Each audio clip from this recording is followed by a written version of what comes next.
Salut Julien. Salut Nico. Julien Launay donc de Adaptive. Julien, je suis ravi de te recevoir sur le podcast Comptoiria. On en parlait depuis un moment. C'est génial de réussir enfin à faire ça. On est le 16 octobre 2024. On est fan de Adaptive et de tout ce que tu as fait. Merci à Anaïs, déjà d'Iris, de nous avoir aidés sur l'organisation du podcast. Salutations à ton associé Baptiste, avec qui je m'entends aussi très bien. Et je suis vraiment super content que tu sois là. Je sens on va s'éclater sur ce podcast. Ouais, bah, écoute, Nico, super content de te rejoindre aussi aujourd'hui dans le podcast. Ça fait un an qu'on en parle, je crois, presque tout juste. Donc il nous a fallu Anaïs pour accélérer un peu les choses et faire en sorte que ça se coordonne bien, mais parfait. Et peut-être que dans un an, tu auras Baptiste qui viendra aussi te donner une visite. Et bien sûr. Donc toi, Julien, tu es le fondateur, cofondateur de Adaptive ML. Avant ça, donc, tu as travaillé chez Lighton. Donc j'avais reçu Laurent Daudet ici. Tu as travaillé aussi un petit peu donc chez Hugging Face. Et, euh, Exactement. et donc un parcours sur l'intelligence artificielle en France. Tu es aussi maintenant, je crois, un petit peu entre la France et les États-Unis. Euh, et, et je me réjouis du podcast parce que je connais un petit peu quelques histoires sur Adaptive et je sens que ça va être passionnant. Écoute, j'espère pouvoir vivre à la hauteur de la réputation et de tes attentes. Trop cool. Euh, donc Julien, qu'est-ce qui se passe dans l'IA générative? Qu'est-ce qui se passe dans l'IA générative? Donc on dit depuis 2 ans, depuis ChatGPT, mais toi, tu es là-dedans depuis un petit peu plus longtemps, je crois. Oui, oui, oui. Alors, moi, j'ai commencé, on va dire, dans l'IA générative, dans vraiment tout ce qui était modèle de langage. J'ai fait un peu des choses avec des transformers en 2019, mais on n'était pas encore vraiment d'ailleurs, en fait, on n'était pas encore tout à fait dans ce paradigme génératif. On était surtout sur des modèles plus BERT, etc., plus classiques, on va dire, de NLP, faire de la classification, ce genre de choses. Et je pense que là, enfin, pour moi, le déclic a vraiment lieu en 2020, au moment avec GPT-3, etc. Et c'est là où, personnellement, moi, j'y ai passé beaucoup plus de temps et où je pense que beaucoup de gens aussi ont commencé à voir la possibilité enfin, les possibilités qu'ouvraient ces modèles. Donc vraiment, c'est tout ça. Et depuis, bah, je pense qu'en fait, c'est difficile à décrire ce qui se passe. C'est vraiment une révolution, en fait. Mais et vraiment au sens, quand je dis révolution, je veux pas le dire au sens léger du terme, qu'on emploie parfois un peu trop. Mais je pense vraiment on est dans une révolution qui est équivalente à ce qu'on a vu dans la révolution, dans les révolutions industrielles ou ce genre de choses. Il y a vraiment un gros changement de paradigme qui est en train de s'effectuer, une technologie qui va être fondamentale pour tout ce qui va être fait par la suite, qui est en train de se débloquer. Donc c'est incroyablement excitant d'être pris dans tout ça, un peu sur le maelstrom à la fois d'applications, de recherche, de tout un tas de choses. Donc vraiment, je pense que depuis, en effet, depuis 2020, depuis même un peu avant, c'est exceptionnel ce qui se passe autour de l'IA générative. Ouais, je te confirme, c'est génial de vivre ça. Même, tu vois, en tant que média, en tant que podcasteur, franchement, c'est une aventure fascinante. Je suis très content que tu prennes cet exemple de la révolution industrielle, en effet, parce que euh, c'est quelque chose de très significatif. Là, on parle d'une révolution industrielle pour l'esprit, pour le mind, une révolution industrielle cognitive. J'en parlais il y a 2 jours avec quelqu'un qui me disait que, au final, la révolution industrielle, ben, en fait, avant qu'on en voit vraiment les résultats dans la société, l'impact dans la société, ben, au final, ça avait quand même pris, tu vois, quelques dizaines d'années. Euh, on Tout à peut fait. dire que oui, bah, il y a l'invention de la machine à vapeur et tout ce qu'on veut, mais que derrière, en fait, même la Ford T, les premières lignes de production sur l'automobile au XXe siècle, d'une certaine manière, c'est une conséquence de cette révolution industrielle. Sur notre révolution à nous de l'intelligence artificielle, tu penses que c'est quelque chose qui va qui va se dérouler plus vite? Alors, je pense, oui, parce qu'en effet, je pense que cet exemple, c'est super intéressant d'étudier justement ce qui s'est passé il y a maintenant 200 ans avec la révolution industrielle. Et justement, en fait, je pense ce qui est important, c'est qu'on parle souvent plus exactement de plusieurs révolutions industrielles. Il n'y en a pas eu qu'une seule. Il y a eu d'abord, en effet, la machine à vapeur au début, qui a amené d'une forme d'industrialisation, qui a amené aussi le transport avec les trains, etc. Mais après, il y a eu plus avec l'électricité ensuite, avec aussi des méthodes industrielles et justement toutes ces méthodes d'assemblage à la chaîne, etc., qui se sont progressivement développées. Je pense qu'en fait, si on regarde l'IA, c'est un peu une sorte de deuxième révolution je ne sais pas comment on voudrait appeler ça, mais de l'intelligence, on va dire peut-être, où il y en a déjà une première vague avec bah, tout simplement les ordinateurs en général, l'informatique qui a permis le traitement des données à une échelle très différente, un échange aussi des données à une échelle très différente, mais qui jusqu'à là était limité en fait dans le côté, on va dire, autonome et intelligent dans la capacité à faire des choses sans une supervision directe, on va dire. Et je pense que là, on est en train d'entrer un peu dans cette deuxième vague, cette deuxième révolution. Donc pour moi, en fait, la différence, pour moi, en fait, l'IA, ce n'est pas vraiment la machine à vapeur, c'était plutôt Mmh. l'invention voilà, du transistor, des ordinateurs modernes, etc. L'IA, c'est plus une deuxième vague qui, elle, va être, à mon avis, plus rapide. Alors, ça sera pas non plus, on va dire, quelques mois, ça sera quelques années. Mais je pense que c'est vraiment ça la façon dont personnellement je le perçois et qui fait que je pense que d'ici 5 à 10 ans, on en aura commencé à en réaliser plus l'impact que ça va avoir. Je pense qu'aujourd'hui, on sous-estime encore beaucoup l'échelle des changements que ça va causer. Ouais, ouais, je suis tout à fait d'accord. Je pense qu'on en est vraiment, au tout début et comme tu dis, on sous-estime, on se rend pas encore compte de ce qui est en train d'arriver, qui va être, colossal, et complètement transformateur. Donc toi, tu étais déjà Julien, ben, tu nous parlais de 2019, des transformers, de ChatGPT 3, de GPT-3. Quand tu vois ChatGPT, le 30 novembre 2022, tu te dis: «Ah oui, là, dis donc, il y a une accélération», à ce moment-là? Alors, je pense que ce qui est vraiment intéressant avec ChatGPT et Midjourney enfin ChatGPT en particulier pour moi, c'est plus le côté révolution d'expérience utilisateur. C'est-à-dire que pour moi, en jouant avec ChatGPT, ça n'a pas forcément changé la façon dont je pensais le progrès dans ces modèles. Alors évidemment, c'était une bonne confirmation, hein, c'était quand même plaisant de se dire que voilà, ces choses-là pouvaient vraiment arriver à ce niveau d'excellence et ce niveau de facilité d'utilisation. Et pour moi, c'était surtout une révolution d'UX, en fait, d'expérience utilisateur, dans le fait d'exposer cette technologie d'une façon qui était compréhensible.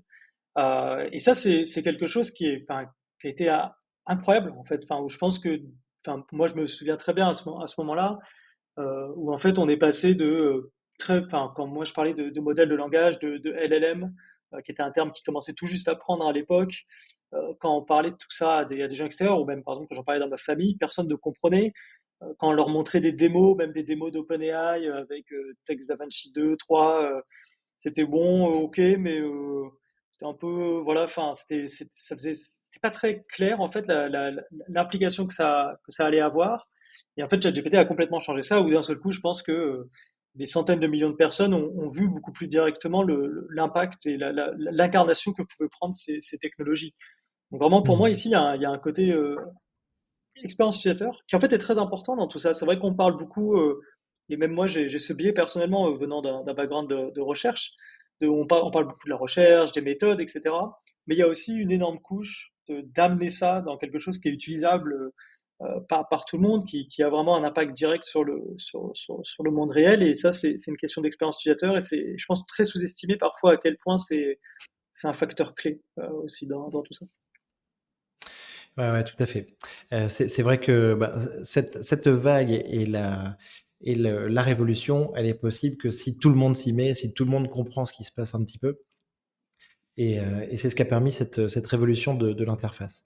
Julien, avant de passer à Adaptive, je suis impatient de passer, là-dessus. Est-ce que tu as quel est l'outil d'IA que tu utilises le plus? Et est-ce que tu as un usage secret ou hyper pratique à nous révéler? Ben, je pense que j'ai des usages assez classiques. On a internalisé beaucoup de ces outils. C'est-à-dire que nous, à Adaptive, justement, on aime bien utiliser notre propre technologie. Je pense que c'est toujours la première étape à construire un bon produit, à construire quelque chose d'utile. Donc beaucoup de ces outils, on les a internalisés avec au-dessus de modèles open source qu'on déploie en interne.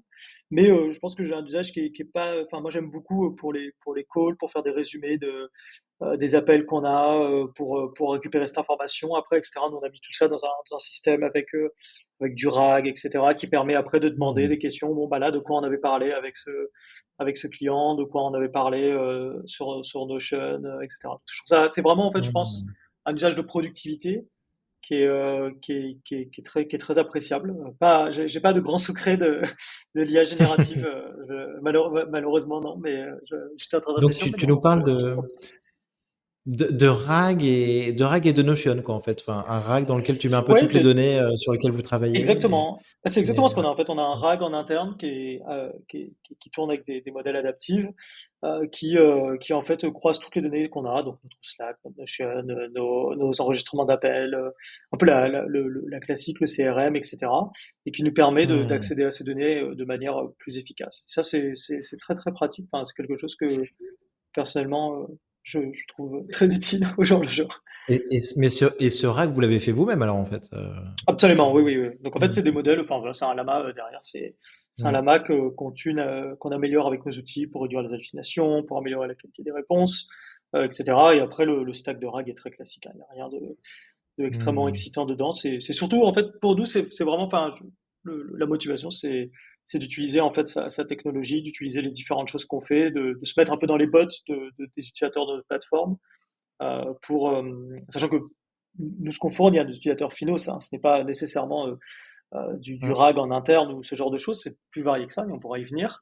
Mais ça nous permet de tester voilà, nos outils d'adaptation de modèles, notre technologie, voir que voilà, quand on travaille sur des méthodes qui permettent de réduire les hallucinations, bah, voir l'impact concret que ça a, quelle est l'incarnation que ça a, parfois les effets de bord que ça peut avoir.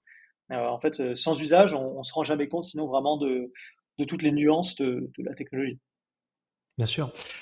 Ce RAG, il est où? Il est chez AWS? Il est sur une Non, base, c'est une base de données vectorisée? Il est comment? oui, exactement. On a derrière une vecteur DB, etc. Et tout ça, par contre, ça tourne Mmh.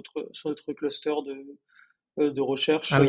qui est avec un autre Mmh. provider de GPU. Donc, c'est assez classique, OK. hein, il n'y a rien là-dessus. Enfin, Mmh. la simplicité est assez clé dans cette solution du fait de pouvoir jouer avec rapidement. C'est aussi une plateforme d'essai, c'est-à-dire quand on a des idées pour le RAG, des papiers qui sortent, parfois des nouvelles vecteurs DB, parfois de belles choses, où ça peut nous servir à aider des clients avec ou quand ils veulent les utiliser ou quand ils ont rien et qu'il faut qu'on implémente pour eux. C'est aussi l'occasion pour nous de tester ce genre de technologie à ces différents endroits. Mmh. Parfait. Merci beaucoup, Julien. Alors maintenant, ce que je veux, c'est que tu me racontes, enfin, si tu veux bien, eh beh, c'est toi qui vois ce que tu veux bien nous raconter, l'histoire d'Adaptive. Et comme je Mhm. l'ai défini en préparant l'épisode, en mode, bureau des légendes ou, Lord of War, comme tu veux. Donc, je veux tout savoir sur, entre guillemets, comment ça s'est passé, quand vous étiez, ben, chez Lighton, et comment vous vous êtes retrouvés donc, à Abu Dhabi, pour créer Falcon, et ensuite, comment est-ce que Adaptive est né? Et je C'est venu suis, ça. preneur de toutes les anecdotes que tu voudras bien nous partager. Et j'en Bah, il connais y en a. quelques-unes, donc je te lancerai un petit peu, dessus. Bien sûr, bien sûr. Il y en a Donc quelques-unes, les c'est les vrai. les les débuts, le début, donc c'est toi chez Lighton, en fait, je pense, Voilà, non? C'est ça, exactement. Mais grosso en fait, modo? je pense que ce qui est intéressant, enfin, l'histoire du début d'Adaptive, c'est vraiment l'histoire en fait de la Ouais. formation de notre équipe. On est 6 cofondateurs, ce qui est peut-être un peu plus que d'habitude pour une startup, même si en IA générative, je pense que c'est quelque chose qu'on voit d'assez commun. Je vois beaucoup de grosses boîtes se créer avec des équipes de cofondateurs plus importantes. Bref, en fait, ça commence H, justement H holistique, oui, anciennement. Bon, maintenant, ils anciennement sont moins holistique. nombreux. Non, non, Ouais, je plaisante, exactement. C'est mais pas mais forcément mais le. bien sûr. Non, non, bien Mais non, sûr. non, mais oui, il y en a eu quelques-unes. Donc ça commence en fait en 2019. Je faisais mon doctorat en CIFRE à Lighton. CIFRE, un excellent dispositif qui, je pense, me surprend toujours que ce soit un dispositif qui existe quasiment qu'en France et qui n'ait pas d'équivalent ailleurs. C'est un dispositif Mmh. exceptionnel que j'espère sera continué de bien vivre. Ça permet beaucoup de choses. Donc je faisais à l'époque, Lighton faisait du hardware optique, donc c'est-à-dire faire des systèmes Mmh. des chips, donc des puces qui au lieu d'utiliser des électrons, utilisaient des photons. Donc utiliser la lumière pour faire des calculs. C'est quelque chose d'assez exotique, on va dire, avec cette idée vraiment de pouvoir faire en fait des calculs de plus grande échelle, plus efficacement. Et alors évidemment, là, quand je parle de plus grande échelle, ça tape très bien en 2020, puisqu'en 2020, GPT-3 sort. Et moi, donc, je Ouais. travaillais sur entraîner des réseaux de neurones sur ces puces que développait Lighton. C'était le sujet de mon doctorat. Mmh. Et à l'époque, la technologie était vraiment dans ses balbutiements. Enfin, moi, j'ai des souvenirs des premiers réseaux de neurones que j'ai entraînés à débugger chaque Ouais. batch à l'oscilloscope avec les lunettes laser, le système ouvert à côté. C'était très fun. Waouh! Aujourd'hui, c'est beaucoup plus Ah, ennuyant aujourd'hui, l'oscilloscope, ce que je fais. l'oscilloscope, tu nous fais voyager là déjà, ça me rappelle les C'est cours de exact. physique de 3e là. Génial. Exactement. Ouais. Alors, j'ai jamais été très bon en optique, donc il y avait des personnes à Lighton beaucoup plus compétentes que moi sur la question. Mais, euh, mais donc voilà, donc c'était assez primitif. Et en fait, en 2020 sort GPT-3, donc en mai. Mmh. Et en fait, c'est un peu le moment où on a une sorte de réalisation à Lighton. C'est que notre Ouais. technologie qu'on développait était très compétitive pour en fait quand on avait des gros calculs. En fait, la seule façon dont Mmh. cette technologie pouvait être compétitive par rapport à des GPU, c'était des gros calculs à cause des propriétés, on va dire un peu intrinsèques du système. Euh, et on prend ce café avec donc, le cofondateur et CEO de Lighton, Igor. Je me souviendrai toute la vie Mmh mh. de ce café. Et ça changeait Mmh. beaucoup de choses dans ma vie. Et on se dit, Ouais. bah voilà, faut qu'on fasse un pari là-dessus. Il faut qu'on aille à fond à l'heure, enfin à fond, pardon, à 200 à l'heure sur ces modèles. Alors, on faisait déjà des transformers, parce que ça faisait partie des choses que j'entraînais avec le système. Mais on se dit, voilà, il faut vraiment qu'on parte à 100% sur ces systèmes, etc. Donc de là, commencer à se créer une équipe que j'ai créée à Lighton. On a eu la Mmh. première embauche dédiée à cette équipe qui était Baptiste, Excellent. mon associé dont tu parlais auparavant, qui est maintenant le CTO d'Adaptive ML. Baptiste aussi, quelle chance de l'avoir embauché, quelqu'un d'exceptionnel. Et avec ce pari fou, en fait, d'entrer, non seulement d'arriver à manipuler la technologie au même niveau qu'OpenAI, et voilà, arriver à faire les mêmes choses qu'eux, mais en plus de faire Mmh mh. ça avec un processeur exotique, donc avec un système complètement différent, voilà, etc. Alors, il se trouve que dans l'histoire, il y a des choses qui marchent, il y a des choses qui marchent pas. Et la partie optique, ça n'a jamais trop bien marché. Euh, pour autant qu'on a réussi à beaucoup acquérir de compétences sur la partie, on va dire, IA générative transformer, les résultats en optique ont jamais été exceptionnellement bons. Et en fait, la technologie, c'était très difficile de la rendre compétitive. Voilà. Alors, pour donner un peu de contexte, hein, on a des personnes peut-être un peu plus techniques, mais on ne pouvait même pas faire de backpropagation, en fait, de rétropropagation du gradient. C'était impossible sur ce Mmh. système. Donc, on devait entraîner avec des nouvelles méthodes d'entraînement. C'était tout un tas de complexité. C'était vraiment, voilà. Donc, en tout cas, ça, malheureusement, on n'a pas réussi. Et en fait, on s'est retrouvé dans cette position où, eh ben, on était pas mal en avance sur tout ce qui était le modèle type GPT, etc. Parce que, bah, comme on devait tout réimplémenter from scratch, hein, vraiment de zéro, puisque Ouais. rien ne marchait sinon sur ce système, bah, on avait une expérience très profonde en termes d'optimisation de performance, de vraiment comprendre ces modèles et autres. On a été amené à faire justement ce qui a commencé à nous amener vers Abu Dhabi. Donc là-bas, Ouais. il y avait un institut qui s'était monté, qui s'appelle TII, qui, en OK. fait, la façon de le décrire, c'est une sorte d'INRIA un peu des Émirats. C'est Mmh. un peu plus intégré que l'INRIA, c'est-à-dire que c'est un peu plus petit, un peu plus centralisé que l'INRIA. C'est un tout petit peu moins gouvernemental, il y a une dimension un peu privée aussi. Mais c'est un peu, je pense, une façon de décrire, et c'est un tout petit peu large en termes de sujets que l'INRIA. C'est un peu côté CNRS en termes de sujets, on va dire, avec des sujets de propulsion. Il y avait des gens qui faisaient de la recherche sur le spatial, des gens qui faisaient de la recherche sur les matériaux, sur l'impression 3D, etc. Et voilà, il y avait les fondateurs de Lighton à l'époque avaient un contact là-bas qui montait justement le groupe d'IA, Ouais. et puis qui se dit on va faire des choses, on pourrait faire un modèle, pourquoi pas, commençons à faire un modèle en arabe. Et ça avait été un modèle qu'on avait fait avec eux sur 3-4 mois, qui était OK. voilà, bon, c'était on parle de modèle avec 1 milliard, 2 milliards, 3 milliards de paramètres, éventuellement 10 milliards sur ce modèle, mais entraîné sur beaucoup moins de tokens qu'aujourd'hui, quelque chose de bien petit aujourd'hui. Enfin, quand j'y repense, ça me paraît aujourd'hui, c'est quelque chose qu'on entraînerait en quelques jours, même pas. Oui. Et bien à l'époque, Mmh. c'était vraiment c'était la frontière d'une certaine façon. En plus, c'était en arabe, donc les données en arabe, avec beaucoup de difficultés en plus à en avoir suffisamment, etc. D'ailleurs, c'est toujours un challenge aujourd'hui. Bien sûr. On arrive à la fin de ce projet. Et en fait, c'était un projet où on venait une fois tous les mois ou 2 mois à Abu Dhabi donner des workshops de training, un peu transférer les connaissances qu'on avait acquises, expliquer, voilà, tout ça, etc. Euh, On m'a dit que tu faisais et on y des va une dernière hackathons fois. aussi, ouais. Mmh. Et justement, on y va une dernière fois Ah, et on nous magnifique. dit: faisons, pourquoi pas faire un hackathon?» Alors là, il y a une histoire plus compliquée qui restera autour d'une bière, de pourquoi, il y avait soudainement ce budget pour ce hackathon. En fait, il y a un autre hackathon qui a été annulé dans des circonstances qui sont honnêtement plutôt marrantes. Et on se donc, pourquoi pas faire un hackathon, et cetera. Et là, en fait, il y a ce moment où donc nous, on était un peu dans le doute. Moi, j'avais du mal à visualiser qu'est-ce qu'on va faire. C'était beaucoup d'argent, mais fallait arriver à comment est-ce qu'on allait faire quelque chose d'intéressant autour de ça. Et donc ça, c'était en, je ne vais pas donner les mauvaises dates parce que des fois je me perds dans les années, c'est assez terrible. Mmh. Mais c'était, si je me souviens bien, c'était en 2022, si je raconte pas de Oui, ça bêtises. doit être ça, ça doit être ça, oui, ouais, ouais. Exactement. Et en 2022, tout à fait. Et le papier, en fait, Chinchilla de DeepMind Arthur venait de sortir, Bench? si ça parle, Ouais. avec exactement, avec Arthur Menn dessus, qui venait de sortir. Et en fait, donc Baptiste, mon cofondateur maintenant, fume. Et Baptiste sort prendre une clope. Je vais avec lui pour discuter. Et il faut s'imaginer, à Abu Dhabi, il fait 40 et quelques degrés. Déjà, on est en mars, mais Ouais, il fait quand même 40 degrés. Et on sort dehors et c'est TII, c'est dans un endroit qui est en pleine construction. Donc tout autour, c'est le désert. Et en fait, on se rend compte avec Baptiste qu'on pourrait reproduire Chinchilla. En fait, que grosso modo, avec l'argent, le budget, etc., on fait le calcul en tête, prix des GPU, taille des modèles, etc. Puis même, on pourrait faire un peu plus. Hein. Même d'ailleurs, il y avait un peu plus, on pourrait se dire, et on se dit, bah, ça serait génial. Ça pourrait être un super modèle sur lequel ensuite faire un hackathon, etc. Et donc là, ça a commencé toute une aventure qui a été le début, qui a été Falcon. Et ouais, on ne savait pas à l'époque à quel point ça allait devenir aussi énorme, j'ai envie de dire. ouais. Donc déjà, bah, après, j'ai décidé de rester pendant quelques semaines aux Émirats pour les convaincre qu'en effet, c'était une très bonne idée de dépenser des millions à faire des modèles de Ouais. langage. Sachant à l'époque, il n'y avait aucun cas d'usage. Tous ces modèles n'avaient aucun cas d'usage. Concrètement, si on regarde honnêtement la maturité de l'API OpenAI à l'époque, des cas d'usage de l'API OpenAI, c'était très difficile de se convaincre qu'il y avait un cas d'usage business derrière tout ça.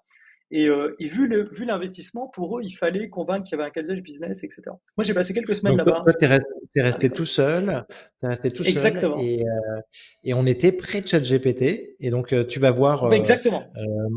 le cheik à Abu Dhabi et tu lui dis: «Écoute, bah, les millions là, il faut En les fait, utiliser, sur un LLM, quoi». pas tout à fait le chèque. Je n'avais pas encore ce niveau d'accès, mais en tout cas, oui, le leadership de TII leur expliquait que bah, c'est pas une idée si folle que ça, qu'ils vont pas jeter leur argent par la fenêtre, et que ça va être quelque chose, une technologie super importante pour eux, que ça va aussi avoir un impact business, que c'est vraiment le futur, etc. Donc là, il faut tout expliquer, parce que c'est des gens qui n'étaient pas du tout familiers avec forcément ce qu'était un LLM, etc. Donc tout, voilà, de zéro, qu'est-ce que c'est, pourquoi ça importe, enfin pourquoi c'est quelque chose d'important pour le Ouais, futur, etc. Ça c'est fait. Par contre, il y avait une condition, c'est qu'on devait, enfin, on devait se déplacer à Abu Dhabi. C'est-à-dire que c'est fini le projet qu'on pouvait faire en remote, etc. Pour eux, c'était beaucoup d'argent, aussi un gros commitment de ressources aussi, parce que avec des scientifiques de leur côté qu'il fallait entraîner, etc. Donc, ils voulaient qu'on relocalise là-bas notre équipe pour bosser ouais. embedded en fait dans leurs équipes. C'est quelque chose qui s'est fait. Donc, cet été-là, 2021, on est parti là-bas et on a commencé à 2022 peut-être alors? Ouais, ouais, ouais. 2022, pardon, excuse-moi, Mmh. je confonds toutes les Bien dates. sûr, Euh, t'inquiète. et c'est désolé, Et à chaque donc fois là les dates, c'est toujours vous êtes avec Baptiste, à Abu Dhabi, pendant quelques mois quoi, en fait, c'est ça? exactement. Alors, plus que Baptiste, on est une équipe voilà de 6-7 de Lighton Mmh. qui se retrouve là-bas pour en gros détacher pendant un an pour faire que Falcon ça soit une réalité. Alors là, c'est là où les choses deviennent beaucoup plus intenses. On va dire avant c'était voilà, avant c'était fallait vendre le projet, il fallait construire les choses, c'était aussi assez impulsif, mais c'est là où les choses deviennent très réelles. C'est que bah il y a des deadlines dans tout ça et notamment donc pour des histoires de budget, etc. Il fallait que le training commence absolument d'ici la fin 2022. Donc il fallait commencer à obtenir les GPU, donc il nous fallait un cluster de 4000 GPU. 4000 GPU aujourd'hui, c'est OK, j'ai envie de dire, c'est des quantités qu'on trouve beaucoup plus raisonnables. Mais à l'époque, c'était exceptionnel. En fait, on a fini par bosser avec AWS et c'était le plus gros cluster publiquement documenté sur AWS. Euh, Ah, donc il y avait vraiment, enfin il y avait vraiment énormément de challenges. On a construit tout notre tooling from scratch. Donc le système de training, le système d'inférence, le système de préparation des données. crawler tout le web, tout ça, etc., construit from scratch.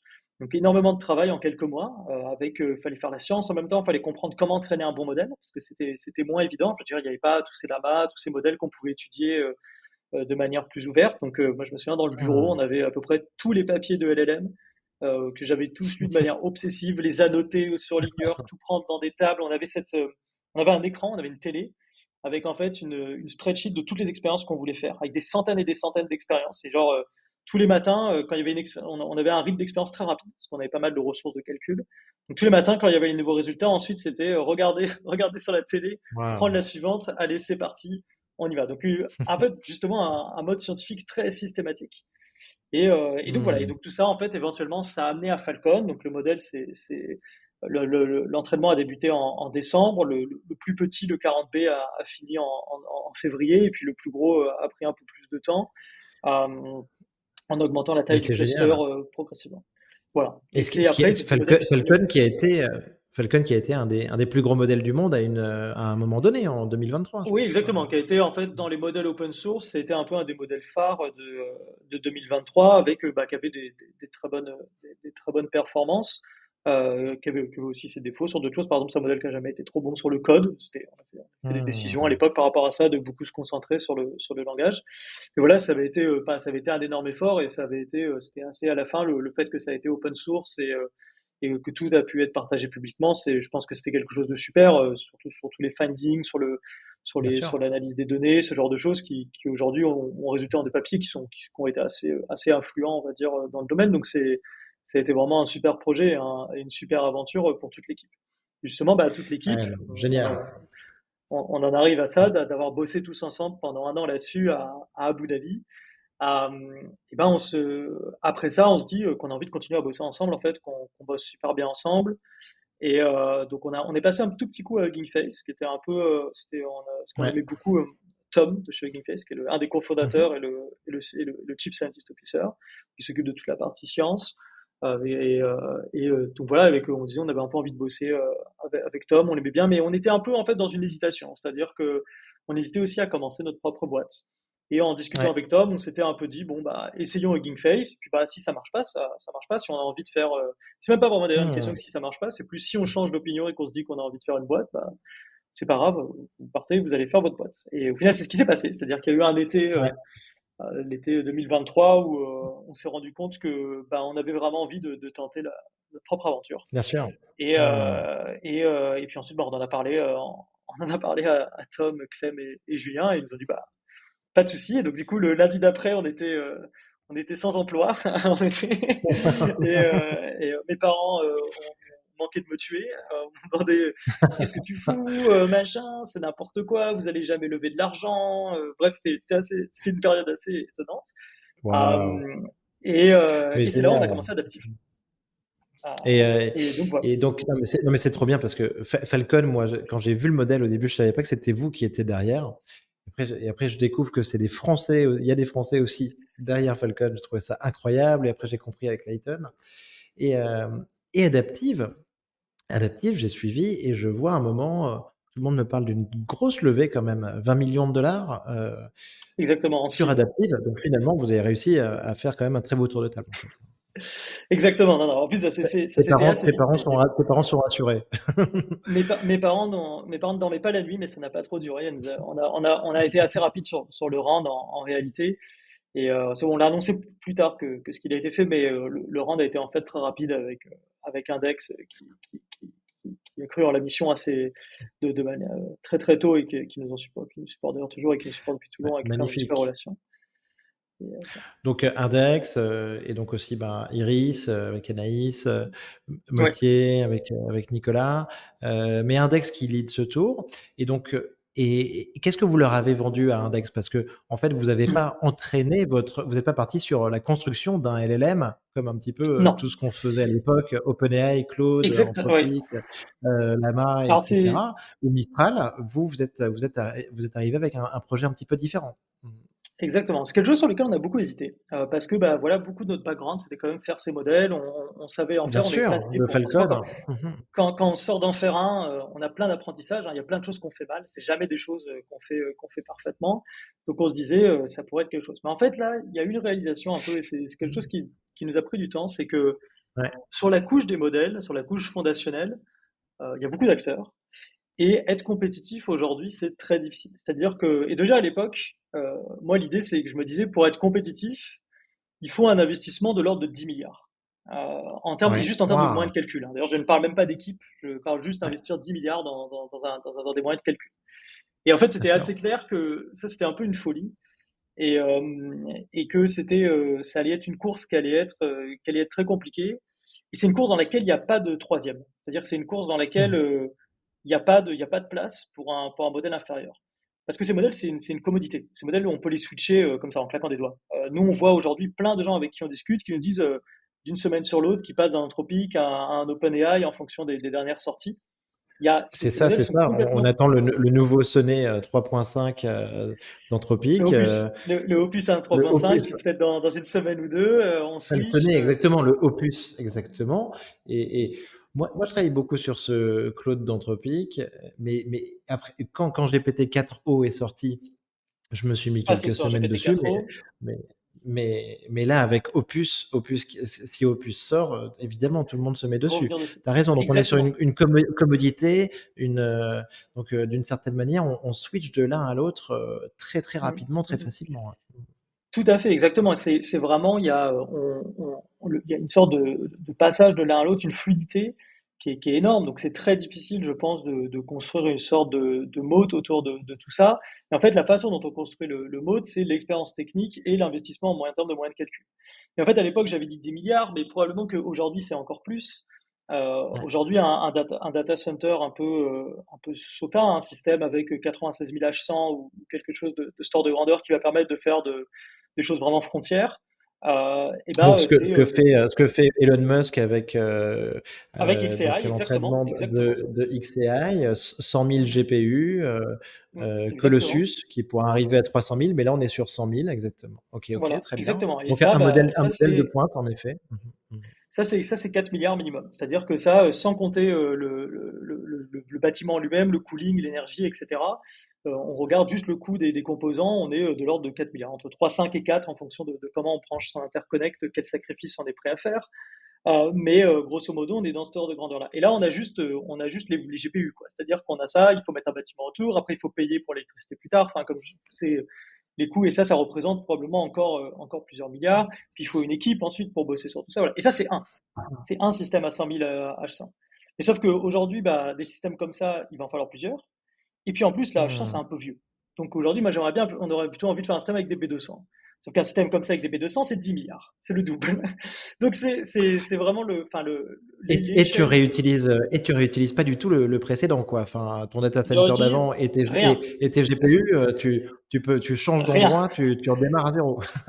Tu peux l'utiliser pour les stagiaires. Il sera très bien pour les stagiaires, le système avec 100 000 H100. Ouais. Mais j'exagère un peu, mais on est vraiment dans ça. Donc aujourd'hui, cette course sur le côté des modèles fondationnels, je pense qu'elle est Mais elle est Julien, extrêmement intense en termes de capital. merci beaucoup pour ce que tu nous partages là. Donc XAI, OK, mais pour toi donc OpenAI et Anthropic, ils font des entraînements sur des montants similaires en ce moment?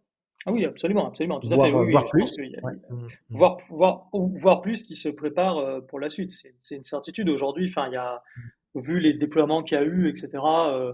Ou qui Mmh. sont à venir Ouais, aussi. Et tout le monde est dans cet ordre de grandeur. En fait, l'ordre de grandeur des 100 000 H100 est une réalité d'aujourd'hui. C'est pas la réalité de demain, c'est la d'accord, réalité d'aujourd'hui. La réalité de demain, c'est des d'accord. systèmes avec 250 000, voire même 1 million. Et donc, des Mmh. investissements proportionnellement aussi importants. Ouais, donc toi, tu as compris, enfin, tu t'es dit, en tout cas, tu as vu ces 10 milliards et tu t'es dit, ça, il n'y a pas de mode, il n'y a pas de barrière à l'entrée, ça coûte très cher. Je- Peut-être qu'on peut essayer de faire autre chose, quoi, entre guillemets. Exactement. Je me suis dit que c'était très excitant de brûler des milliards et des gigawatts, et de construire des centrales nucléaires pour alimenter ces data centers. C'est très excitant, mais que peut-être qu'il y avait d'autres choses qu'on pouvait faire qui étaient un peu plus scrappy, on va dire. Mmh. C'est là où on a commencé à beaucoup penser au post-training. Donc, il y a un énorme composant dans ces modèles, et ce qui a permis de passer du modèle de base, on va dire, que personne ne connaissait, qui était Text DaVinci 02 ou 03, à ChatGPT, c'est tout simplement un layer de post-training, donc après coup, de venir en fait, le modèle est très malléable et venir en fait le former pour qu'il soit conversationnel, pour qu'il soit intéressant à interagir avec, etc. Mmh. Post-training qui se fait avec du RLHF, du Reinforcement Learning, avec de l'apprentissage par renforcement à partir des interactions, à partir d'annotations provenant de, pas d'annotateurs, justement provenant d'humains qui disent ce qui est bien, ce qui est pas bien. Bah ça c'est énorme en fait. Et ça c'est une technologie aujourd'hui enfin, qui est super importante dans tous ces labos frontières, chez OpenAI, chez Anthropic, Mmh. même chez Meta, maintenant ça commence à venir de Ouais, plus en ouais. plus, mais qui est beaucoup moins démocratisé ailleurs parce que pour le coup il y a une vraie complexité technique, qui n'est pas qu'une complexité de coût de calcul, parce qu'en fait le post-training peut être fait Mmh. souvent avec des moyens de calcul bien moindres, hein, et on s'est dit que ça pouvait aussi, en fait, il y avait quelque chose, et c'est là où on a beaucoup pensé en termes aussi je pense, d'expérience utilisateur. Où en fait, on Mmh. s'est dit aujourd'hui, sur tous les modèles open source, il y a quand même une grosse vague de ces modèles open, etc., dont on a fait partie avec Falcon, puis avec Llama ou ce genre de choses. On s'est dit, il y a une opportunité là, mais ce qui manque à mettre ces modèles en production, c'est le post-training. C'est que ces modèles, ils sont très bons, mais le post-training n'est pas forcément approprié pour des cas d'usage, bah voilà, pour un cas d'usage support client, pour un cas d'usage de enterprise search, où on va poser des questions sur des contextes légaux, sur des choses comme ça. Et le post-training peut apporter ça, en fait, peut venir spécialiser le modèle de manière très Mmh. pointue, peut venir apprendre des interactions utilisateurs, c'est-à-dire de vraiment la manière dont les utilisateurs viennent interagir avec le modèle pour le spécialiser. Et en fait, on s'est dit, Mmh. bah, il y a un futur dans lequel tous les modèles sont uniques, dans lequel on a des modèles de base généralistes extraordinairement performants et qu'on vient ensuite spécialiser pour tirer vraiment Ouais. jusqu'au dernier point, jusqu'au dernier 0,1 de performance. Et tous les modèles sont uniques. Et en fait, ils sont plus qu'uniques. Ils sont uniques à chaque utilisateur. C'est-à-dire que chaque interaction qu'on va avoir va être vraiment complètement construite suivant nos attentes pour vraiment mieux le répondre possible, etc. Et ça, c'est possible avec du post-training. C'est ce qu'on s'est dit qu'on voulait Mmh. créer. On veut créer en fait ce futur, et c'est ce qu'on fait à Adaptive. Donc comme la génération, est unique, avec une inférence quoi, enfin grosso modo, vous Mhm. arrivez vers le modèle unique quoi, pour une personne, pour une Exactement. boîte, OK, OK. Mmh. Exactement. Vraiment avoir des modèles qui soient extrêmement customisés et qui répondent vraiment l'impact de cette unicité, de cette singularité, c'est d'avoir le plus de performance possible. En fait, c'est une réponse qui est très simple. C'est que aujourd'hui, Mmh. l'IA commence à avoir un impact dans le monde réel. L'IA générative, on le voit par exemple, je pense que l'industrie dans laquelle on le voit le plus, c'est le support client. C'est-à-dire qu'aujourd'hui, on commence à voir dans tout le support client une vague énorme de boîtes qui arrivent, Sierra, Decagon, etc., qui ont un énorme Bien succès sûr. avec des technologies génératives. Et ça marche super bien. C'est une industrie qui est monstrueuse, qui est la source de enfin, de beaucoup d'inefficacité aussi par ailleurs et donc vraiment quelque chose. Et en fait, dans cette industrie, chaque pourcent compte. Il y a un chiffre en particulier, Ouais. c'est ce que les Anglais, en anglais, ce qu'en bon anglais, que je vais pourrir avec mon accent, le escalation rate. En gros, c'est quand on Ouais. dit je veux passer au supérieur, passez-moi le manager. Bah ça Bien coûte très cher. sûr, bien sûr. Mmh. Ça coûte très très cher parce que cette ligne de support supplémentaire, Passez-moi le responsable, passez-moi le responsable, bien sûr. exactement, Mmh. passez-moi le Mmh. responsable. Bah ça, c'est ce qui coûte le plus Mmh. cher parce que cette deuxième ligne de support, son coût est décuplé par rapport à la première ligne. Et en fait, on avait une discussion avec une très grosse fintech au début d'Adaptive qui nous disait que 0,1% d'appels en plus qui finissent en passez-moi le manager, ça coûte Ouais. de l'ordre d'1 million de dollars. 0,1%. Donc on est quand même vraiment dans la marge, hein, dans les chiffres qu'on a tendance à oublier. Et c'est là vraiment où l'importance de ces modèles personnalisés, enfin de cette personnalisation très profonde est là. C'est que il y a quelque chose de très unique quand on vient déployer des modèles en production, c'est que la performance du modèle sur nos indicateurs clés est directement corrélée au retour sur investissement. Et si on Bien vient sûr. directement optimiser avec du post-training, si on vient directement chercher à optimiser ces métriques, directement, non plus avoir simplement comme but de faire un modèle qui soit interactif, qui reproduise le contenu d'Internet ou ce genre de choses, mais vraiment un modèle qui va minimiser ça et qui va au mieux servir les utilisateurs, ce qu'on peut optimiser directement, et ben ce qu'on va générer comme valeur, c'est des millions. Et ça, c'est juste pour une entreprise. Et pour d'autres, ça sera encore plus. Donc vraiment, la valeur à générer est colossale. Donc c'est ce qu'on fait à Adaptive, en fait, c'est qu'on développe une plateforme qui permet aux entreprises de servir, tester et adapter leur modèle de langage à partir des interactions utilisateurs, à partir des signaux de production, pour les optimiser sur leur cas d'usage, pour vraiment venir aller vers vraiment construire des modèles qui optimisent pour ce qu'ils veulent comme conclusion, on va dire, comme effet business, comme outcome, on dit en bon anglais. Donc des modèles adaptés, le plus précisément possible. Tu peux faire ça donc avec Llama, avec des modèles open source. Tu peux faire ça Tout à aussi fait. avec OpenAI, avec Anthropic. Là-dessus, c'est Eh fermé. bien non, Pas Nico, possible là-dessus? c'est là que Mmh. c'est là où il y a, voilà, où il y a un peu de demande. C'est-à-dire Mmh. que aujourd'hui, donc nous, ce qu'on fait, ce processus de post-training, il vient pas simplement manipuler la prompt, hein, il vient pas simplement manipuler le texte qu'on passe au modèle, il vient manipuler le modèle lui-même, les poids du modèle. Et donc ça, c'est une technologie qu'on peut faire par-dessus des modèles open source. Le plus Lama souvent, dans Mistral, en fait. 90% des cas. Ouais. Mmh. Ouais, dans Mmh. 90% des cas, nous, on retrouve du lama. C'est le modèle un peu phare, on va dire, aujourd'hui Ouais, que les entreprises adoptent. bien sûr. OK, génial. Super intéressant. Mais alors par contre, est-ce que tu peux nous donner un petit peu quelques cas d'usage sur lesquels vous avez travaillé Oui, déjà avec tout Adaptive? à fait, on peut aller plus loin. Donc j'ai mentionné un peu ce support client, mais Oui, on en a tout à deux autres, fait. je pense, qui sont intéressants. On en a un aujourd'hui dont je peux parler assez publiquement parce que notre client est public à son propos avec Acan, qui est une scale-up française qui fait du support pour les boîtes d'assurance, qui aide les boîtes d'assurance Mmh. à développer leurs opérations de plein de façons différentes. Et où en fait on travaille avec Acan sur donc justement sur une sorte de support qui peut être en interne ou qui peut être en externe, mais qui est très focus sur le côté légal, en fait, où là, il y a Mmh. des contrats d'assurance très techniques, très complexes. Et alors, pour eux, Ouais. le plus gros problème ici, ça va pas être passe-moi le manager, ça va être j'ai raconté n'importe quoi sur la loi française. Ça va être j'ai inventé un article de loi, code pénal 3.5, alinéa 13, qui n'existe pas, et où le modèle est parti en sucette, s'est fait son petit Ouais. plaisir, une hallucination, et ça, Bien ça va sûr. pas. Et ça, c'est inacceptable pour eux. Donc, pour eux, en fait, avec Akan, ils utilisent notre technologie de reinforcement learning pour réduire les hallucinations. Et alors là, c'est super cool, hein, ça mélange tout ce qu'on aime, hein. Il y a des données synthétiques, il y a des gros modèles qui viennent, qui servent de juges, qui viennent évaluer comment les choses se passent. Il y a un peu tout ce qu'on aime à Adaptive. Mais le résultat final, bah, c'est qu'aujourd'hui, avec un Lambda 8B, donc un petit modèle, hein, un Ouais. modèle très efficace qu'on peut déployer partout, pas cher, très, très bien, et ben, le modèle hallucine moins que GPT-4o. Il hallucine Waouh! significativement moins que GPT-4o et en plus, les utilisateurs le préfèrent. Donc Cool. vraiment, tout gagner d'un coup. Ça, c'est un cas d'usage super intéressant. Donc là, derrière, il y a du RAG qu'ils mettent, etc. Donc nous, en général, sur le RAG, on a aujourd'hui des clients qui sont très intéressés par cette réduction d'hallucination, parce que c'est quelque chose pour lequel on a une approche où c'est essentiellement cocher une case dans le produit. Ça a été, Ouais. on a un peu vraiment un truc qui est très important pour nous, c'est l'expérience utilisateur. C'est cool toutes ces méthodes super compliquées, mais il faut que derrière ça soit super simple. Donc là, Mmh. c'est aujourd'hui quelque chose qu'on peut faire systématiquement sur tout système de RAG, c'est venir avec une solution qui va réduire significativement les hallucinations. Donc ça, c'est très bien.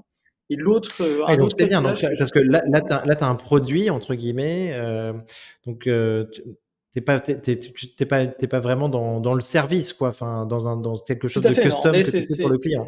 non, D'accord. exactement. Des fois, on fait un peu de custom avec nos clients pour Oui, les aider à un premier mmh. déploiement. Mais après, c'est Mmh. vrai que nous, notre philosophie, c'est vraiment de faire en sorte que ça soit pour eux ensuite une plateforme qu'ils utilisent par eux-mêmes, qui soit très facile à utiliser, en fait, de rendre ces technologies qui sont très avancées, et qui sont vraiment qui étaient avant uniquement accessibles, on va dire, à des équipes plutôt à la frontière, pas de faire que n'importe quel data scientist ou n'importe quel même en fait ingénieur arrive à pouvoir utiliser ces méthodes sans expertise, vraiment en simplifiant tout ça. Donc ça, Bien sûr. c'est vraiment un de nos plus gros objectifs. Un autre cas d'usage Génial. que je mentionne aussi, sur Ouais. lesquels on travaille, dans lesquels il y a de la personnalisation beaucoup plus poussée encore, Mmh. c'est sur du tutoring. Et là, OK. c'est pour faire du tutoring qui est personnalisé au niveau de l'étudiant, en fonction de son niveau, des questions qu'il a posées auparavant, etc. Voilà. Donc là, encore, donc plein de Ah. considérations différentes. Là, un peu de safety aussi, enfin d'être sûr que le modèle n'aille pas raconter n'importe quoi aux étudiants, Ouais. mais sans pour autant que ça soit limitant. Parce que par exemple, un énorme problème dans ce cas d'usage que notre client a eu avant, en fait, les modèles un peu off the shelf, quand les étudiants vont commencer à leur parler de biologie ou de SVT, on se souvient tous de nos cours de SVT où on a découvert la reproduction sexuelle, c'était waouh, les rires dans la salle, etc. Le modèle, il Mmh. dit non, moi je parle pas de ces sujets-là. Ça Ouais, touche et ça, c'est pas OK. Parce bien qu'on veut sûr. que le modèle il puisse parler de ces sujets-là. Il y a une façon d'en parler Mmh. qui est adaptée, qui est pédagogique, etc. Donc justement, venir, voilà, venir ajuster ça et puis surtout faire en sorte, là, l'objectif que le modèle optimise, bah, c'est que l'étudiant, à la fin, il soit meilleur. C'est-à-dire qu'à la fin, il arrive à résoudre plus de problèmes, plus de ses devoirs, à faire tout ça. Donc vraiment du tutoring très personnalisé. Et ça, Ouais. avec le support d'une équipe pédagogique qui en fait vient nous aider à distiller leur philosophie dans le modèle, parce qu'eux, ils savent bah, voilà, quelle forme doit prendre le contenu, etc. Et nous, on vient leur donner les outils pour qu'ils distillent toutes leurs connaissances pédagogiques, tout ça dans le modèle. Mmh. Donc cette approche de l'adaptation du modèle, à la fois donc pour une entreprise, mais aussi donc pour un étudiant, donc au niveau d'un individu, en fait, c'est ça grosso modo? Exactement. Là, on vient vraiment rentrer dans la customisation individuelle qui est pour nous vraiment le but à long Mmh. terme. C'est vraiment là où Génial. on veut aller et on pense éventuellement que ça sera partout, en fait, éventuellement même pour le cas d'usage que je mentionnais auparavant sur l'assurance. En fait, je pense Mmh. qu'éventuellement, même là, une personnalisation par rapport à l'utilisateur comment j'aime bien interagir avec ces systèmes, comment j'aime bien avoir mes réponses, comment j'aime bien, quelles sont mes contrats d'assurance, quels sont mon background là-dedans, est-ce que je m'y connais, est-ce que je m'y connais pas? Et il y a énormément de nuances en fait qu'éventuellement même là, je pense qu'il y aura une personnalisation au niveau de l'utilisateur qui arrivera dans le futur. On, je pense qu'on vit les derniers, Fantastique. enfin, on Mmh. vit les derniers moments du contenu non personnalisé en fait. Je pense que dans le futur, tout le contenu qu'on va consommer sera personnalisé. Mais tu as raison, ça c'est super intéressant. Donc, bah, c'est franchement, c'est méga projet, donc c'est passionnant ce que vous faites avec Adaptive, Julien. Heu, c'est une direction passionnante pour les modèles. On voit tous en fait quand on a démarré en tout cas sur, ChatGPT 3.5, qui ne connaissaient rien de nous, qui n'avaient pas d'instructions personnalisées, de mémoire, où on recommence à chaque fois à zéro sur les prompts. Donc là, en fait, vous allez aller beaucoup plus loin. C'est quoi pour toi les autres axes de développement de ces LLM? Il y a Mhm. la fenêtre de token, qu'on peut mettre, par exemple. Enfin, on entend de temps en temps des millions de tokens, sur Google Gemini. Il y a des données, live. Qu'est-ce que tu vois toi un peu, Julien? Oui, oui, là, il y a plein. Alors, il y a beaucoup de choses. Je pense que sur les fenêtres, justement, sur cette fenêtre, sur le contexte que peut percevoir le modèle, il y a déjà eu énormément de progrès dans l'année précédente, hein. Ou même dans les 2 ans. Moi, je me souviens quand on a commencé Falcon, une fenêtre de contexte de Mmh. 2000 tokens. Ouais, Donc, 2000 tokens, c'est grosso modo à peine un article, un blog post, hein, grosso modo. ouais. Une fenêtre de 2000 tokens, c'était considéré costaud. Aujourd'hui, on parle de fenêtres de millions, hein, comme tu dis. Après, est-ce que ces fenêtres sont bien utilisées? C'est une question scientifique différente, mais voilà. Non, je pense que aujourd'hui, une des directions, moi, qui m'excite personnellement le Mmh. plus, c'est le raisonnement et le déplacement vers ce qu'on appelle inference time compute, le fait de laisser le modèle penser plus. C'est quelque chose qu'on voit arriver depuis longtemps. Je pense que c'est quelque chose Le qui a été un peu une le évidence dans le O1, milieu. Et exactement, le le O1 de O1 OpenAI, d'OpenAI. Mmh. qui est cette première incarnation publique. Je pense que beaucoup de gens dans le domaine, c'est quelque chose qu'on a tous eu en tête depuis, peut-être même depuis des années. En fait, c'est un peu un des axes évidents quand on réfléchit au scaling de ces modèles, à comment les transférer. Mais là, ça commence à devenir réalité et c'est quelque chose de très très excitant. Nous, on le voit dans des cas d'usage aujourd'hui. On a des cas d'usage de business intelligence, de text to SQL, où le modèle vient générer Mmh. des requêtes SQL, où on utilise ce genre de méthode. Alors pas tout à fait, c'est pas tout à fait au one, hein, on va pas s'emporter non plus, mais des méthodes où on va venir aider le modèle à réfléchir, l'aider à construire un raisonnement. Et là, c'est super intéressant. Je pense que c'est des directions Mmh. où il y a énormément à faire. Et pour moi, on n'a pas encore eu le moment chat GPT de tout ça. Pour Ouais. moi, O1, c'est le Mmh. GPT-3 de tout ça. Ce n'est pas encore le chat GPT du raisonnement. Et je pense là aussi, il y a une question d'interface utilisateur, de comment construire tout ça. Et je pense qu'on va avoir ce moment dans quelques mois, peut-être un an, qui va venir et je pense que ça sera une énorme surprise. Parce que nos modèles sont en Ah. réalité extraordinairement capables déjà. Et c'est simplement une question d'arriver comment les utiliser le mieux possible. Et je pense que ça sera une Mmh. très grosse surprise de voir toute cette capacité qu'il y a déjà disponible, tous ces talents qu'il y a déjà disponibles dans nos modèles qu'on peut débloquer avec ce genre de méthode. Extraordinaire. Donc ça va être alloué, oui, enfin, ce O1 allouer plus de puissance de calcul, plus de temps au modèle pour qu'il aille beaucoup plus loin dans le Oui, raisonnement. exactement, Heu, exactement. mmh, Qui construisent son propre raisonnement, qui pour voir réfléchissent. En fait, inference time dont tu parlais. D'accord, inference. ouais. En fait, Mmh. c'est un peu une évidence hein, pour prendre un pas en arrière. C'est jusqu'à là, les Mmh. modèles, très souvent, on attendait une réponse directement. Et si je te pose une question complexe, Nico, ou si tu me poses une question complexe, bah, je vais vouloir réfléchir, je vais vouloir construire mon raisonnement, peut-être gribouiller des trucs. Puis des fois, je vais revenir en arrière. Hein. Des fois, on a tous fait des maths à l'école, ou des fois, on part dans une direction. Bah non, cette direction, elle marche pas. On barre tout, on revient. Mmh. Voilà, tout ce process de revenir en arrière, de pouvoir réfléchir, d'étudier différentes possibilités. C'est quelque chose qui, jusqu'à là, le modèle ne pouvait pas faire, enfin, n'était pas entraîné à faire. Et ouvrir cette possibilité, c'est énorme, puisqu'il y a toute une classe de problèmes que jusqu'à là, on essayait de résoudre vraiment comme ça, en instant, en tac au tac, en te donnant, voilà, c'est quoi ta réponse impulsive, on va dire, juste la réponse que tu donnes fondamentalement, ce qui évidemment ne fait pas de sens pour des problèmes complexes, que maintenant, on va laisser le modèle construire un raisonnement, construire une façon de penser, et c'est évidemment une frontière énorme. Donc du système 1, système 2, Daniel Kahneman Exactement. là. Ah voilà, d'accord. Je, Ouais. je voulais éviter de le Mmh. citer pour pas, mais C'est galvaudé. c'est C'est galvaudé. exactement, mais c'est le, Ouais, tu mais c'est raison. tout à fait ça. Enfin, je veux dire, Mmh. c'est tout à fait ça. Alors, la différence Mmh. est peut-être, c'est plus un continuum entre système 1 et système 2, mais c'est tout à fait ça. C'est vraiment ce côté de passer de réponses très impulsives, très immédiates à une réponse construite qui peut adresser des problèmes plus complexes. Toi, tu as essayé, O1 ou ces modèles un petit peu justement qui peuvent prendre un peu plus de temps sur des questions particulières, des sujets particuliers, pour toi perso ou pour Adaptive, par Ouais, exemple? alors j'ai fait 2 choses avec Owen. Mmh. On a essayé avec l'interview, enfin, certains tests techniques qu'on donne, Mmh mh. pour des candidats.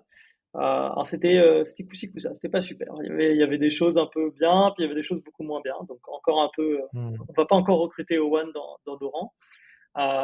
Et j'ai aussi fait mes taxes US avec Owen. Alors il y avait c'est une certaine démonstration de confiance dans Ouais. la technologie.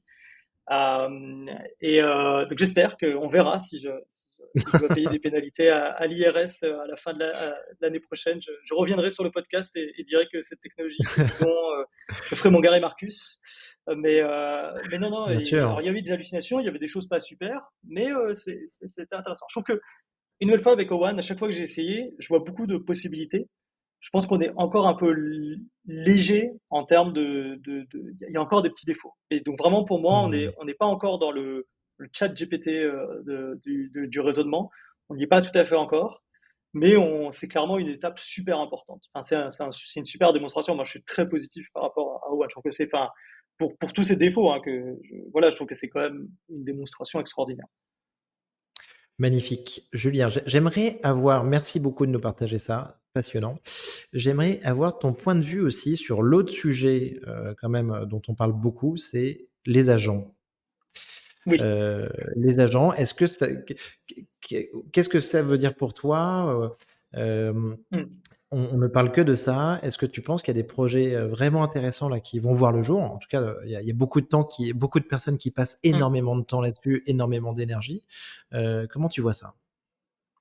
Alors, je trouve que ce qui est marrant avec les agents, c'est qu'il y a eu une première vague. Je sais pas si le nom parlera peut-être à certaines personnes, les projets Baby AGI sur Bien GitHub, ce sûr, genre de choses, etc., qui étaient très AutoGPT, mauvaises. tout ça, Et bien AutoGPT, sûr, tout à exactement, oui. fait. Mmh, C'était mmh. une vague qui avait beaucoup de hype, sans bonne raison. C'était pas super. C'était pas la bonne incarnation de ces Mmh. architectures agentiques. Mais aujourd'hui, les modèles ont maturé, ils sont meilleurs. Les modèles aujourd'hui, il y a quand même un gap énorme entre les modèles de l'époque et d'aujourd'hui. Et aujourd'hui, ça marche. C'est-à-dire qu'aujourd'hui, on commence à avoir des architectures dites agentiques qui Mmh marchent. mh. Alors après, je pense il faut enlever le côté grandiose du nom. Les architectures agentiques, c'est simplement différentes, on va dire, saveurs d'un même modèle, soit via une prompt, soit via des tunings différents, qui vont venir qui vont venir travailler ensemble, peut-être réécrire ce qu'une autre a fait, ça se servir d'outils, etc. Donc c'est pas forcément quelque chose de grandiose, de conscient, etc. Mais dans son incarnation la plus simple, qui est vraiment d'avoir différentes saveurs de modèles qui interagissent ensemble, qui utilisent des outils. Aujourd'hui, ça marche. Aujourd'hui, Mmh. nous, on fait usage de ça sur des choses en interne.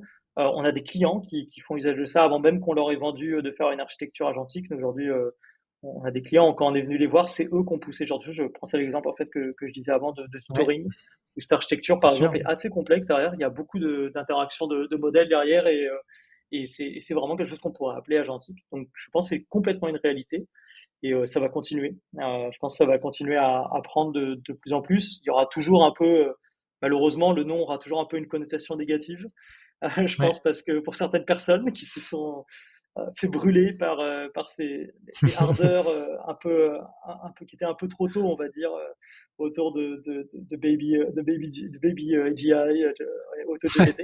Mais aujourd'hui, c'est réel. Aujourd'hui, c'est quelque chose. Si on enlève tout le côté grandiose qui est réel et qui marche très bien, c'est des approches très raisonnables qui donnent des très bons résultats, et ce à tous les niveaux qu'on peut imaginer, à toutes les applications qu'on peut imaginer. Donc vraiment Mmh. complètement, je pense que c'est complètement quelque chose qui fait partie de l'horizon de l'IA générative, même pas de l'horizon en fait, on veut dire de l'aujourd'hui de l'IA générative. Mmh, bien sûr, bien sûr. Et j'aimerais te faire réagir sur une phrase. J'ai eu un invité sur le podcast qui s'appelle, Pierre Valade, qui est, un entrepreneur extraordinaire qui avait créé, Sunrise, qu'il avait revendu à Microsoft il y a quelques années.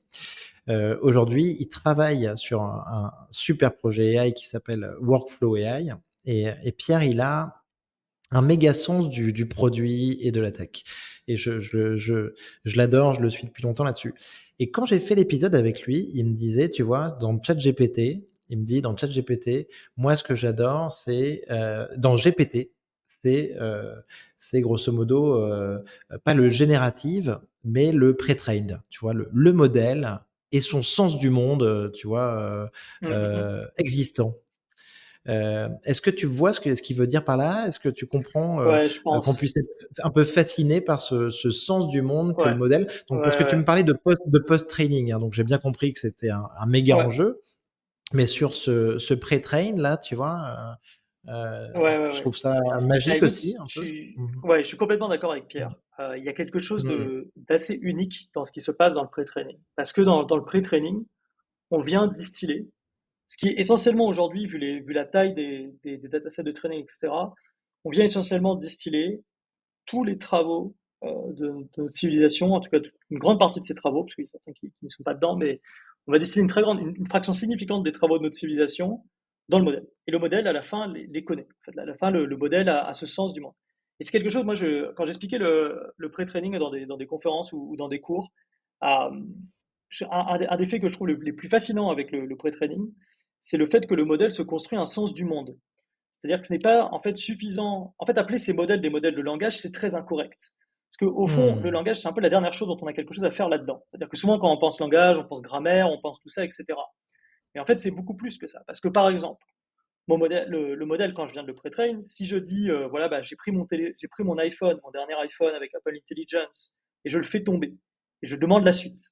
S'il me raconte que le téléphone s'envole comme une fusée SpaceX, etc., c'est n'importe quoi. Le langage, il peut être Ouais. super, ça peut être écrit avec la prose de Proust ou de ton auteur préféré. C'est n'importe quoi, c'est nul. Ça va pas. Mais non, le modèle, il va pas raconter ça. Le modèle, il va raconter que le téléphone, il tombe, que Julien Onico est extrêmement fâché parce qu'il vient de claquer 1000 balles dans le dernier iPhone Ouais. et qu'il est pété maintenant. Mais ça demande une compréhension du monde qui est extraordinaire. Ça demande de comprendre que les objets tombent. Ça paraît bête, hein. Enfin, je veux dire, on est habitué à ça. Mmh. Mais enfin, je veux dire, il n'y a pas de prior dans le modèle. Il n'y a rien qui lui dit qu'un objet doit tomber. Ça demande de comprendre ce qu'est un objet. Ça lui demande de comprendre, d'avoir de l'empathie. Ça lui demande de comprendre, d'avoir une sorte de theory of mind pour nous. C'est-à-dire, bah, ah, j'ai cassé mon téléphone coûte cher, un autre concept, il faut comprendre le concept de l'argent, etc. Tout Bien ça, sûr. enfin, la quantité de concepts qu'il faut pour arriver à dire, bah voilà, je suis pas content parce que j'ai pété mon téléphone, j'ai fait tomber comme un idiot, bah en fait, c'est énorme. Et c'est ça pour moi qui est fascinant dans le Ouais. pré-training et qui est un aspect que je trouverai, pour lequel j'aurai toujours une place dans mon cœur. C'est la distillation en fait d'une connaissance du monde, de l'univers qui est hallucinante, enfin, qui est juste, enfin, qui est mind-blowing. Moi, je me souviens de modèles avec Falcon, avec le plus gros modèle, avec Falcon 180B, en lui demandant, donc sur le modèle Oui, brut, bien sur le sûr. modèle pré-train, Ah mais en je suis demandant ravi de te poser la question parce que toi, en tant que créateur de ce modèle, ça doit être dingue, en fait. Tu oui, tu tu tu le des testes, fois, tu tu as ce regardes ce qu'il moment peut faire, de. quoi, en fait. Ouais. Oui, et Mmh. je Mmh. me souviens de demander un bar que j'aime bien à Paris, qui s'appelle Marlus Lapin à Montmartre. C'est un peu un dive bar, c'est un peu un petit bar, un peu un bar sympa, Mmh. et qui est pas très connu. En vrai, c'est pas je pense que c'est pas l'adresse la plus connue de Paris. De demander au modèle ça, et que le modèle connaissait. De me dire, bah oui, après, c'est évident, évidemment que c'était dans le training data, etc. C'est vrai. Mais c'est quand même hallucinant qu'on ait distillé cette connaissance dans le modèle, en fait, que le modèle connaît Mmh. notre propre monde beaucoup mieux que nous, en fait. Parce que Ouais. c'est une connaissance qui est extra. Et par contre, le problème, bah, c'est que c'est une connaissance qui est très savante, mais qui n'est pas bien structurée, ou avec laquelle il est difficile d'interfacer. Et c'est là tout l'enjeu du post-training. En fait, c'est de Mmh. venir, toute cette connaissance qui existe dans le modèle, toute cette capacité qui existe dans le modèle, de venir l'illuminer. De venir, en fait, créer les chemins qui nous permettent d'accéder à cette connaissance, qui nous permettent, voilà, en posant notre petite question, bon, bah, c'est quoi les bars que tu recommandes à Paris, peut-être avec plus d'informations, de venir illuminer cette connaissance et de venir, voilà, en faire quelque chose plus que juste avoir une encyclopédie. D'avoir vraiment quelque chose avec lequel on peut interagir, avec lequel on peut construire, et aussi parfois Mmh. de faire en sorte que le modèle puisse lui-même utiliser ses connaissances au mieux, par exemple en raisonnant, etc. C'est tout l'enjeu du post-training, en fait, c'est de venir illuminer cette connaissance exceptionnelle et la tourner en quelque chose de pratique et d'utilisable. Ouais, d'accord. Super. Donc on parle bien de fascination, d'émerveillement quand même pour, le fait que ces Oui, modèles fonctionnent aussi bien à la base, ah avec ce oui, avec ce absolument. pré-training et ce sens du monde. Magnifique, Absolument. Je pense magnifique. que c'est difficile de ne pas être émerveillé, honnêtement, à part être assez cynique.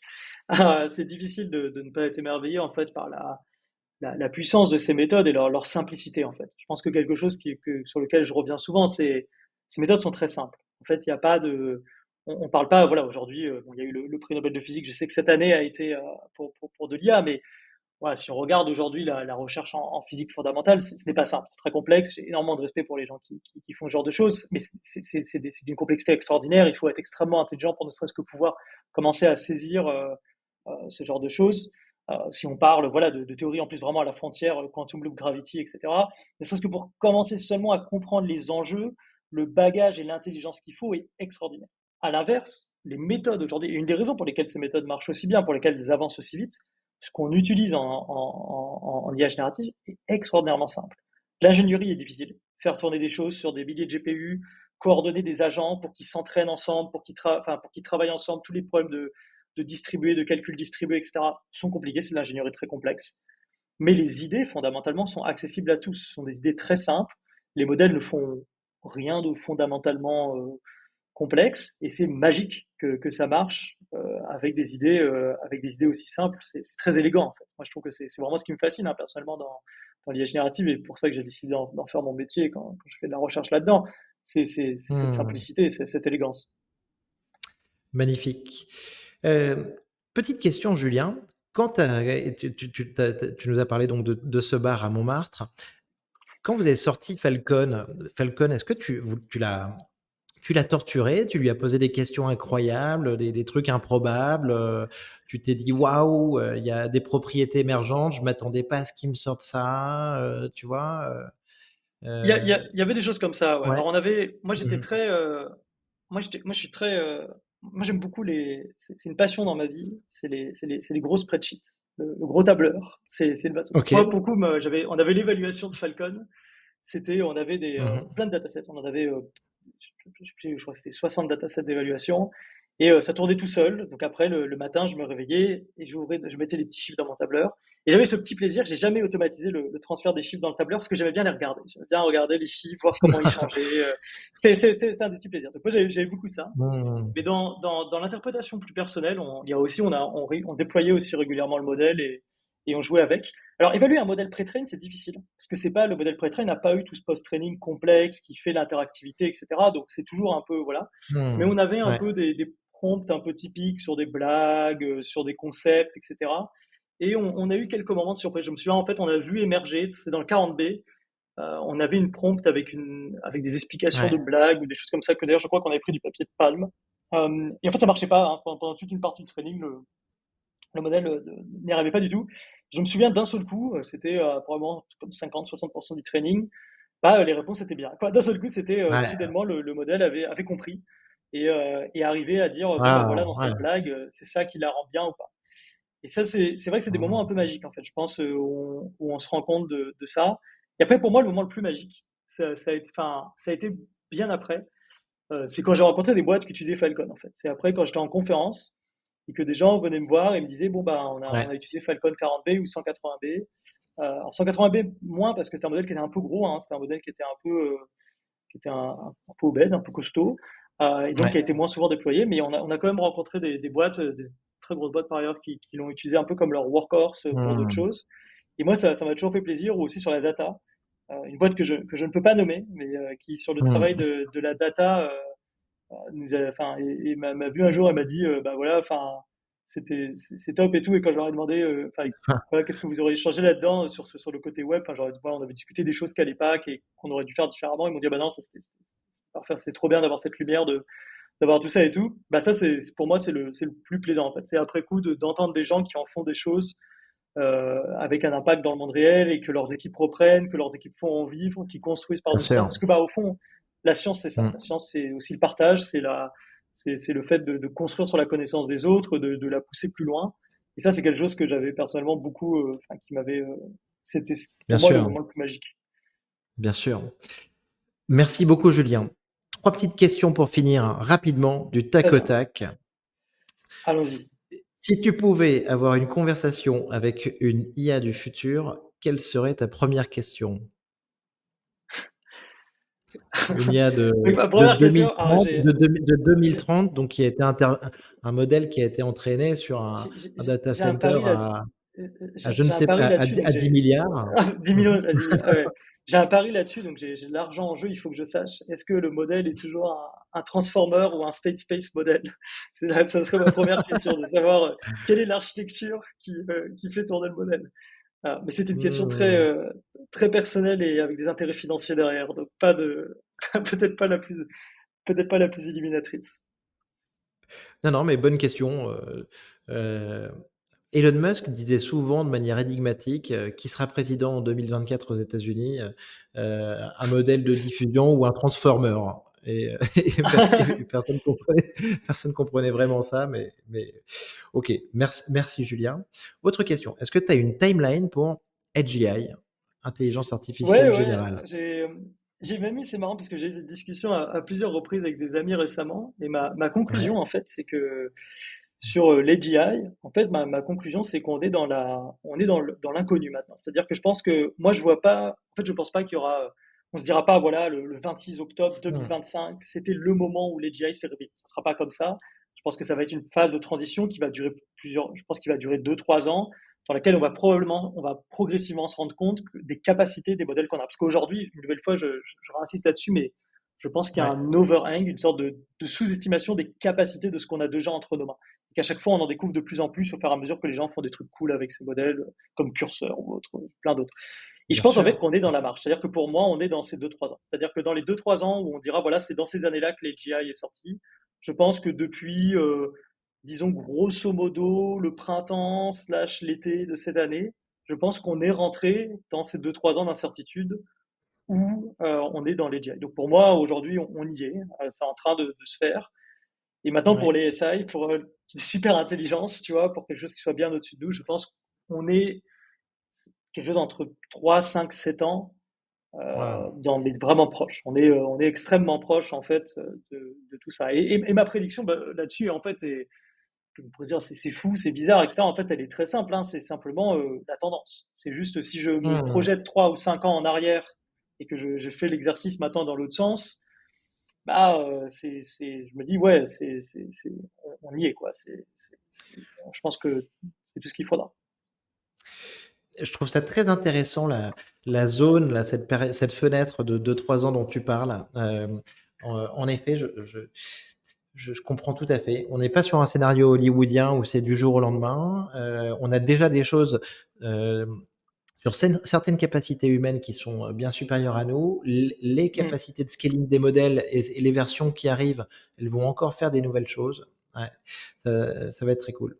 Tu as vu Dario Amodei, Oui, tu as vu qu'il a écrit un petit essai, Machine of Loving Grace. ouais. Euh, C'est un très bel essai. Je c'est pense que c'est un. quelqu'un que c'est quelqu'un que tu suis, Dario. Enfin, ah oui, t'as vu Oui, l'essai alors en l'occurrence. il est Mhm. très discret, Dario. Donc, le suivre, je sais pas, il n'y a pas beaucoup à suivre.